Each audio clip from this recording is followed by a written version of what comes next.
That's because I called my son sweetie. My future daughter-in-law accused me of being a homewrecker. She even brought a group of women, who referred to themselves as the moral judges from the homewrecker vigilantes, into my home. How come you have the nerve to seduce a man but can't own up to it? A woman should adhere to traditional virtues. We the moral judges are here to punish those who are morally corrupt. As they shouted angrily, they began smashing everything in sight. All my antique artworks that were worth hundreds of millions of dollars were destroyed. My future daughter-in-law even went so far as to scar my face with a knife, leaving me disfigured. Then, with bloodied hands, I took out my phone and messaged to my son, Bryce Kingsley, your girlfriend has a very unique way of meeting the parents. We've been enacting justice against homewreckers for years and never encountered one as brazen as her. Exactly. She's acting like we moral judges don't matter at all. Guys, we're going to teach her a lesson today. Tap the screen, give us some likes, and we'll give you a front row seat to the action. Upon hearing that, the live chat flooded with likes, comments, and gifts in the viewer count soared. The viewers seemed unable to tolerate it any longer and urged the streamer to act quickly. The host wasted no time and launched into a frenzy of destruction in my house. I glared at the crazed group and angrily shouted, "You are all lawless." Alyssa grabbed an emerald necklace, smashed it on the ground in front of me, and snapped, "My man is the heir to the richest family, and my future mother-in-law is that richest woman here. So what if I am lawless? What are you going to do about it?" When the necklace fell to the ground, it broke apart, with emerald pieces scattering all around. A keen-eyed expert suddenly picked up a piece of the emerald shard from the ground and muttered, "This looks like an authentic emerald necklace. Its starting price at an auction would be no less than $1 billion. Upon hearing that, everyone in the room couldn't help but gasp in shock, seemingly shocked by the outrageous price of the necklace. Alyssa, however, sneered disapprovingly, as if she could afford such an expensive necklace. She must have tricked my men into giving it to her. What's wrong with me smashing my own man's stuff? Besides, my future mother-in-law is the richest woman. She adores me, and soon I'll marry into a prestigious family and become a high society lady. Forget about smashing this homewrecker stuff. I could even kill her, and there wouldn't be any consequences." With her arms crossed over her chest, Alyssa stood there with an air of arrogance as though she were already a reigning queen. It turned out she was so arrogant because of me. I sneered and said, "If your future mother-in-law sees you acting like this, you can forget about marrying into a prestigious family." Alyssa instantly flew into a rage and demanded, "You bitch. Isn't it enough that you seduced my man? Now you're cursing me too. I'm going to give you a proper beating today. Don't stop, keep smashing everything to bits." With that, Alyssa led the charge, once again going on a rampage in my house. The group of hosts, as if fueled by adrenaline, began to smash things even more frantically. This time, they went all out, smashing everything with great force. They didn't miss a single thing: vases, antiques, valuable items, jewelry. They grabbed and shattered everything on the floor. They even used scissors to cut up all the designer clothes in limited edition bags, just like a gang of looters in a city. The once clean and tidy villa turned into a complete mess within minutes of their rampage, littered with shards and trash everywhere. I had the phone on the table and, while those maniacs weren't paying attention, slowly inched myself in a chair closer. But just as I was about to call the police after grabbing the phone, one sharp-eyed host noticed me.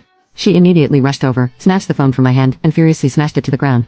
"Trying to call the police? Where do you get the nerve, you shameless homewrecker? From the moment you became a homewrecker, you should have realized there'd be a day you get what's coming to you."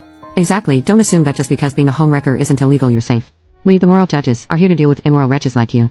At that, the live chat was flooded with comments again. One netizen commented, "This is so thrilling. This is how mistresses should be punished. It's so satisfying." I glanced at the broken phone on the ground and then at the frenzied crowd wreaking havoc before warning them, "You better stop now, or things will get really bad for you." Rather than heeding my warning, they grew even more eager, smashing the antiques I had stored for years and completely wrecking the cabinet. The more they smashed, the more enthusiastic they became, even interacting with the viewers in the live stream. One of the hosts asked, "Is today's live show exciting enough, guys? This woman is so shameless and pretentious. Does she think collecting these antiques makes her high class? Her stashing away these treasures is a complete insult to their value.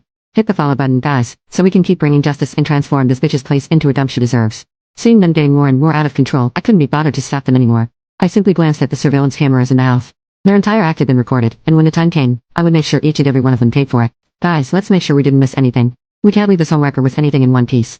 With those words, the group stormed into my bedroom and started ransacking the place. "There's a storage box here," someone exclaimed, coming out of the bedroom holding an intricately carved wooden box. My expression changed drastically when I saw it, and I quickly said, "Leave that alone." Upon seeing my sudden nervousness, Alyssa looked at me with a sneer and mocked, "Ha, weren't you pretending to be calm just now? What more, you scared now?" The hosts also became smug, and one of them said to the live stream, "Guys, this homewrecker seems to care a lot about what's inside this box. It must be something valuable. Can anyone guess what's inside?" They became extremely excited as if they just won the lottery, and then laughed loudly at the camera. The viewers in the live stream eagerly commented, curious about the contents of the box. I spoke cautiously, "There's nothing valuable in there, but it means a lot to me. Please don't mess with it." Alyssa took the box and opened it, revealing a light green bracelet lying inside. She sneered, "Huh, I thought it was something special. It's just a bracelet." She then took out the bracelet and was about to smash it.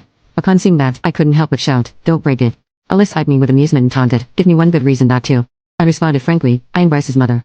This bracelet is a keepsake from Bryce's father. Please give it back to me. I didn't even bat an eye when they destroyed the priceless antiques earlier. But this bracelet was different. It was the 10th anniversary gift from my husband. On the very day my husband gave me the gift, he had an accident and passed away. Even in his final moments, he held onto this bracelet tightly. The bracelet held my husband's endless love for me and my deepest longing for him. It was my most cherished possession. I couldn't let it be destroyed, so I had to use my identity to confront Alyssa. She, however, didn't believe a word and retorted, "You're Bryce's mom. Well then I'm your grandma." With that, Alyssa didn't hesitate and threw the bracelet forcefully onto the ground. A split second later, a loud thud resounded, accompanied by a clear crisp breaking sound. The bracelet broke into pieces, scattering fragments all over the floor. No, watching my husband's keepsake being destroyed, I felt like my heart was being torn apart, and tears streamed down my face uncontrollably. The crowd burst into laughter at the sight of me. Everyone, look, this bitch is actually crying. What a joke. Did you ever consider that this would happen when you were busy seducing other women's men? Don't think you can get away just because the law doesn't punish homewreckers. Remember, there are still righteous moral judges like us in this world. I stared at the broken bracelet pieces on the ground, my eyes red with anger, and said, "You will all regret this." The more I grieved, the happier they were, with many laughing loudly and clapping in delight. One of the hosts even pointed the camera right at my face and asked, "Do you see this, guys? This is what happens to homewreckers. As long as we, the moral judges, take action, there isn't a single homewrecker we can't deal with. Just look at her pathetic state now. She can't do anything to us but rage helplessly." In an instant, the chat was flooded with messages of approval, and various gift effects filled the live stream. The hosts were thrilled by the viewers' reactions, looking as pleased as if they had just won a major battle, their smiles nearly splitting their faces. Alyssa, however, still wasn't satisfied. She suddenly pulled a small knife from her bag and came toward me. She said, "You whore. You only went after other people's men because you think your looks can get you anywhere, right? I'm going to cut up your face today. Then we'll see how you seduce men after this." With that, Alyssa held my face and began slicing it with the knife, each slice causing piercing, unbearable pain. Right after, blood began to gush out from my face, soaking my shoulder in a crimson stain that was horrifying to see.